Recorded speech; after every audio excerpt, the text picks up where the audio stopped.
ठीक है। तो ये है तुम्हारी प्रियम्बल, इसको इंग्लिश में क्या बोलते हैं? प्रियम्बल बोलते हैं ना, चाहो तो लिख लेना प्रियम्बल, यानी कि उद्देश्यता, है ना।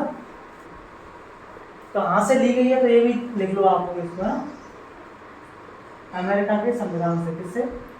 अमेरिका के संविधान से इसको क्या किया गया है? लिया गया है। सबसे पहला संविधान बना ही अमेरिका का था पूरी दुनिया पर, ठीक है।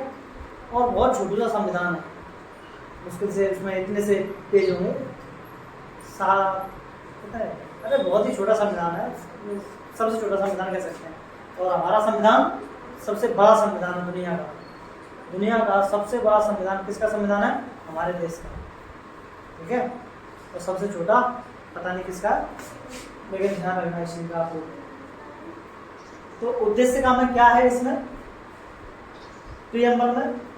तो इसमें जो संविधान निर्माता थे, जिन्होंने संविधान हमारा बनाया था, वो लोग क्या सोचते थे हमारे संविधान को लेकर के कि हमारा संविधान कैसा होना चाहिए, हमारे देश में लोग कैसे रहेंगे, कैसे नहीं रहेंगे, उसकी पूरी की पूरी झलक हमें कहाँ पर दिखाई देती है? इस प्रियम्बल में दिखाई देती है, यानी कि संविधान में इस उद्देश्य का हमें दिखाई देती है, ठीक है। अमेरिका के संविधान को आप लोग देखेंगे तो वहाँ पे लिखा है we the people of United States of America. India के संविधान को उठा के देखेंगे तो वहाँ पे लिखा हुआ है we the people of India, है ना, ऐसे लिखा है we the people of India, है ना। तो ये अमेरिका के संविधान से क्या है? प्रभावित है, वहीं से ली गई है।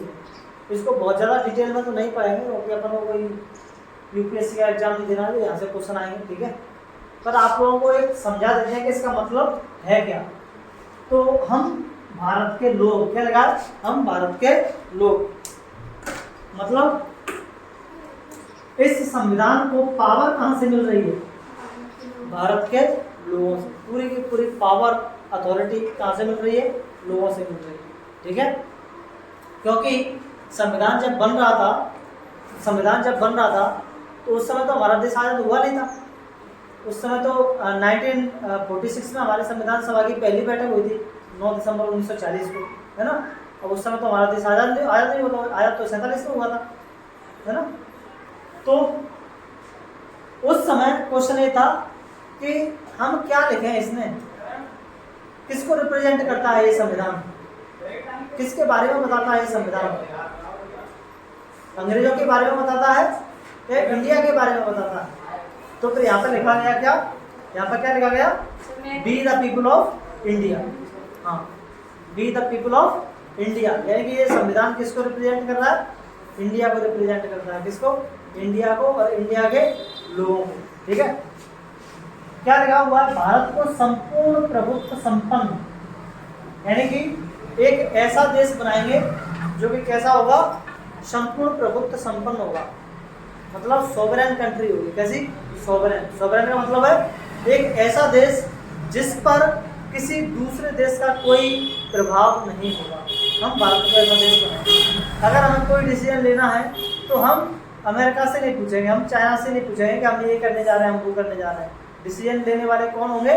हम होंगे, है ना। जैसे कि अगर आप लोग पाकिस्तान को देखो तो पाकिस्तान कोई भी डिसीजन लेने से पहले किसको पूछता? चाइना को। किसको पूछता? अमेरिका को।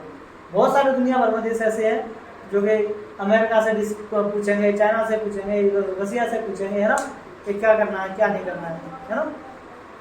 तो हमारा देश ऐसा नहीं है। हमारा देश कैसा है? सोवरेन कंट्री है ना, संपूर्ण प्रभुत्व संपन्न है। हम पर किसी का कोई प्रभाव नहीं है। हम अपने फैसले लेने के लिए क्या है? स्वतंत्र है, ठीक है। अरे समाजवादी बनाएंगे, क्या बनाएंगे? समाजवादी देश बनाएंगे हम अपने भारत को। कैसा बनाएंगे? समाजवादी। समाजवादी का मतलब क्या होता है? एक सोशलिस्ट कंट्री बनाएंगे। सोशलिस्ट कंट्री का मतलब है जहाँ पर जितने संसाधन होंगे देश के पास, उन सारे संसाधनों पर अधिकार किसका होगा? जनता का होगा, लोगों का होगा। किसका होगा? लोगों का, ठीक है।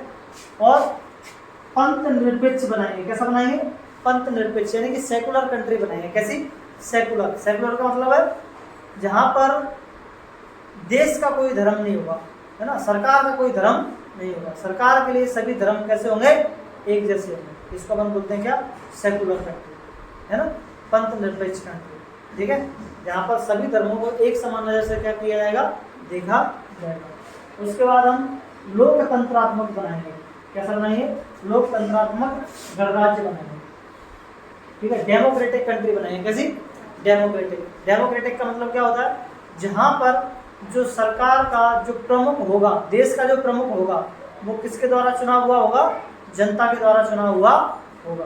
किसके द्वारा चुना हुआ होगा? जनता के द्वारा। जो सर्वोच्च अथॉरिटी है देश की, वो किसके द्वारा चुनी हुई होगी? जनता के द्वारा। ना कि वहाँ पर कोई किंग होगा, जैसे कि ब्रिटेन में हुआ करता था, है ना। तो ऐसा कोई किंग का कॉन्सेप्ट यहाँ पर नहीं चलता। ठीक है, उसके बाद बनाने के लिए तथा उसके समस्त नागरिकों को, है ना, यानी कि हम ऐसा देश बनाएंगे जिसके समस्त नागरिकों को क्या क्या होगा? समस्त नागरिकों के पास क्या होगा? उनके पास सामाजिक, आर्थिक और राजनीतिक न्याय होगा। यानी कि 3 तरह के उनके पास क्या होंगे? न्याय होंगे। ठीक है, सामाजिक भी, है ना, सोशलिस्ट यानी कि सोशल और इकोनॉमिक और पॉलिटिकल, क्या होंगे उनके पास? न्याय। न्याय को अपन क्या बोलते हैं? जस्टिस। तो 3 जस्टिस दिए गए। किसको? लोगों को। कौन कौन से 3 जस्टिस? कि भैया समाज में तुमसे एक तरह का बर्ताव किया जाएगा, सभी से कैसा बर्ताव किया जाएगा? समान व्यवहार किया जाएगा, सामाजिक, है ना। और आर्थिक। आर्थिक का मतलब आपको जो काम करना है वो काम करने की क्या होगी? परमिशन होगी। आपको जो काम करके पैसा कमाना है कमाओ, है ना। तो ऐसा नहीं होगा कि ये काम यही व्यक्ति करेंगे, ये काम ये व्यक्ति करेंगे, ऐसा कुछ नहीं होगा, है ना। एक बहुत मतलब जो नीचे बिल्कुल पड़ा हुआ है वो भी आईएएस बन सकता है, वो भी आईपीएस बन सकता है, वो भी क्या बन सकता है? सीएम बन सकता है, वो भी क्या बन सकता है? पीएम बन सकता है। यानी कि हमारे देश में इस तरह से जातिगत भेदभाव किसी के साथ में नहीं किया जाएगा, किसी भी तरह का भेदभाव नहीं किया जाएगा उसको आर्थिक रूप से कमजोर बनाने के लिए, है ना। सब आर्थिक रूप से कैसे रहेंगे? सबको आर्थिक रूप से क्या मिलेगा? न्याय मिलेगा, है ना। और राजनीतिक न्याय। ठीक है, राजनीतिक न्याय का मतलब, राजनीतिक न्याय का मतलब ऐसा नहीं होगा कि किसी खास जाति या किसी खास धर्म का व्यक्ति ही सीएम, पीएम या राष्ट्रपति बनेगा। कोई भी किसी भी जाति से हो, किसी भी धर्म से हो, है ना, कहीं से भी हो, वो क्या बन सकता है? राष्ट्रपति बन सकता है, पीएम बन सकता है, सीएम बन सकता है, कुछ भी बन सकता है। ठीक है, यानी कि आप ये नहीं कह सकते कि हमारे पास तो ये राइट ही नहीं है, हम तो बन ही नहीं सकते सीएम, हम तो बन ही नहीं सकते पीएम, है ना। आपका अगर आपकी उम्र 30 साल है, आप पीएम बनने के एलिजिबल हो और भारत के नागरिक हो, है ना। आपकी आयु 30 साल हो, भारत के नागरिक हो, ठीक है, और आप क्या कर सकते हैं? पीएम बन सकते हैं। बधाई हो, ठीक है। आपको भी पीएम बन सकते हैं। और वो बनने के लिए क्या? राष्ट्रपति, प्रेसिडेंट बनने के लिए आपकी आयु 35 वर्ष होनी चाहिए, भारत के नागरिक होने चाहिए, और पागल और दिवालिया नहीं होनी चाहिए बस।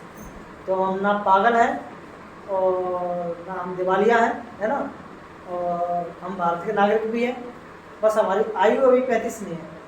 ठीक है, तो इंतजार करो, जब 35 साल के होंगे तो हम भी क्या करेंगे? चुनाव लड़ेंगे राष्ट्रपति का। ठीक है, तो ये भी क्या मिलेगा? उनको न्याय मिलेगा। और क्या होगा? भारत के लोगों के पास विचार, अभिव्यक्ति, विश्वास और धर्म और उपासना की क्या होगी? स्वतंत्रता होगी। यानी आप लोग क्या विचार रखते हैं, आपको कोई नहीं रोकेगा। आपको जो विचार हैं आप रख सकते हो। ठीक है, आप उन विचारों को एक्सप्रेस कर सकते हो। जैसे आप लोगों का यहाँ पर बोलने का मन हो रहा है, सर मैं बोलूँ क्या? आप तो बोलो, कोई नहीं रोकेगा आप लोगों को। ठीक है, आप लोगों का कहीं किसी मंच पर जाकर के भाषण देने का मन हो रहा है, आप जाकर के वहाँ भाषण दे सकते हो। ठीक है, तो अभिव्यक्त कर सकते हो, उनको एक्सप्रेस कर सकते हो। ठीक है, विश्वास, है ना। विश्वास का मतलब आप भगवान को मानो ना मानो, या जिस भगवान को मानते हो, कोई आपसे ये नहीं कहेगा क्यों मानते हो इस भगवान को, है ना। आपको जिस भगवान को मानना है मान सकते हो, वो आपका विश्वास है, ये आपकी स्वतंत्रता है। ठीक है, धर्म की भी आपके पास स्वतंत्रता होगी। आपके पास जो मर्जी चाहो वो धर्म क्या कर सकते हो? अपना सकते हो। ये आप लोग हिंदू पैदा हुए हैं, लेकिन जरूरी नहीं है कि आप लोग हिंदू बने, है ना। आपको जिस धर्म में जाना है उस धर्म में जा सकते हो, और वो धर्म क्या कर सकते हो?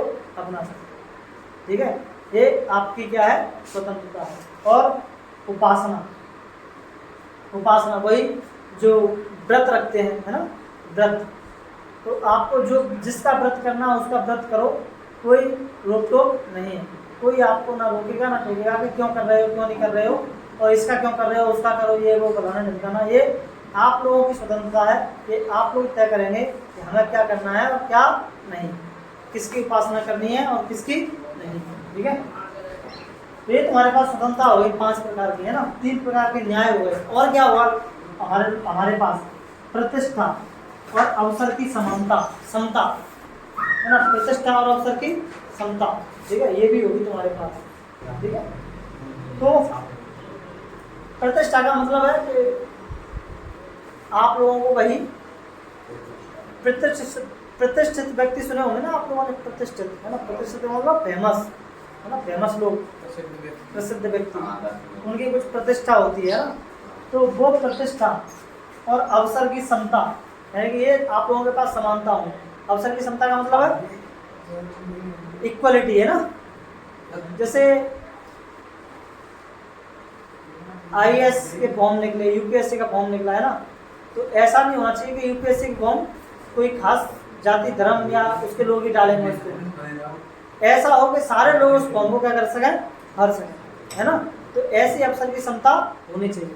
ठीक है, और तथा उन सब में व्यक्ति की गरिमा और राष्ट्र की एकता और अखंडता, यानी कि व्यक्ति की गरिमा, राष्ट्र की एकता और अखंडता को सुनिश्चित करने वाली बंधुता को बढ़ाने के लिए दृढ़ संकल्प होकर अपनी इस संविधान सभा में आज तारीख 26 नवंबर 1949 ईस्वी को एतद द्वारा इस संविधान को अंगीकृत, अधिनियमित और आत्मार्पित करते हैं।